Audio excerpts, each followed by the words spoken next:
बहुत पहले ग्रीस और भारत, जो कि बहुत दूर थे, उन्होंने देवी देवताओं की रंगीन दुनिया बनाई। ये कहानियां जो पीढ़ी दर पीढ़ी चली आ रही हैं, हमें ब्रह्मांड और इंसानी जीवन के रहस्यों को समझाती हैं। ग्रीक देवता, जिनके राजा ज्यूस थे, माउंट ओलिम्पस पे रहते थे। हिंदू देवता, जिनके मुखिया इंद्रदेव थे, स्वर्ग लोक में रहते थे। भले ही ये दोनों जगह जियोग्राफिकली अलग हो, लेकिन इनकी कहानियों में फैसिनेटिंग समानताएं मिलती हैं। आप गौर करेंगे तो आपको ग्रीक और हिंदू देवताओं के बीच हैरान करने वाली समानताएं दिखेगी। ये समानताएं न केवल उनके रूप और प्रतीकों में हैं, बल्कि उनकी कहानियों और शक्तियों में भी हैं। जैसे ज्यूस, जो कि ग्रीक देवताओं के राजा हैं, और इंद्रदेव, जो कि देवताओं के राजा हैं। दोनों ही अपने अपने पंथों में सर्वोच्च स्थान रखते हैं। दोनों ही बिजली और बादलों से जुड़े हुए हैं और आसमान पर राज करते हैं। ज्यूस और इंद्र दोनों ही अपने हाथों में वज्र धारण करते हैं, जो उनकी शक्ति का प्रतीक है। फिर आते हैं वाइज और भविष्य बताने वाले अपोलो, जो कि हिंदू सूर्य देव से सिमिलर हैं। दोनों ही प्रकाश और ज्ञान के प्रतीक माने जाते हैं, जो कि अपने रथ में पूरे आसमान में घूमते हैं। अपोलो और सूर्यदेव दोनों ही अपने रथों में सवार होकर आकाश में यात्रा करते हैं, जिससे दिन और रात का चक्र चलता है। यहां तक कि खूबसूरत एफ्रोडाइटी, जो कि ग्रीक प्रेम की देवी है, वो लक्ष्मी जी से मिलती है। दोनों ही देवियां अपने अपने पंथों में अत्यधिक पूजनीय हैं। जो कि धन और समृद्धि की देवी हैं, दोनों ही सुंदरता और इच्छा को रिप्रेजेंट करती हैं। एफ्रोडाइटी और लक्ष्मी दोनों ही सौंदर्य, प्रेम और समृद्धि की प्रतीक हैं, जो उनके अनुयायियों के जीवन में महत्वपूर्ण भूमिका निभाती हैं। इन समानताओं के बावजूद ग्रीक और हिंदू मिथोलॉजीज में साफ अंतर हैं।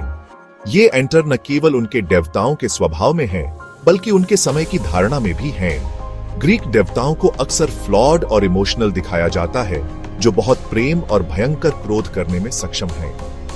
उनके कार्य और निर्णय अक्सर मानवीय भावनाओं से प्रेरित होते हैं।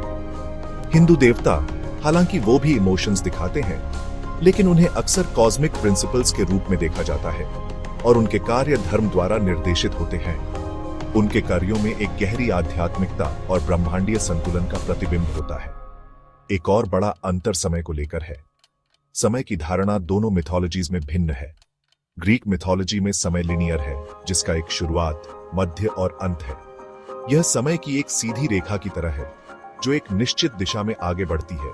वहीं दूसरी ओर हिंदू मिथोलॉजी में समय सिक्लिकल माना जाता है, जिसमें सृजन और विनाश के दौर एक के बाद एक चलते रहते हैं। यह समय की एक अनंत चक्र की तरह है, जो निरंतर पुनरावृत्ति करता है। तो सवाल ये उठता है, क्या ये समानताएं महज संयोग हैं या प्राचीन कल्चरल एक्सचेंज का प्रमाण? क्या हमारे पूर्वजों ने समुद्राओं और रेगिस्तानों को पार करके अपने विचारों और कहानियों का आदान प्रदान किया था? कुछ स्कॉलर्स का मानना है कि सिल्क रोड जैसे व्यापार मार्गों ने विचारों और कहानियों के आदान प्रदान को सुगम बनाया होगा, जिससे ये समानताएं आईं। इन मार्गों ने न केवल वस्तुओं का, बल्कि संस्कृतियों और परंपराओं का भी आदान प्रदान किया। दूसरों का मानना है कि ये समानताएं मानव के अनुभवों और प्रकृति की व्याख्या से उत्पन्न हुई हैं।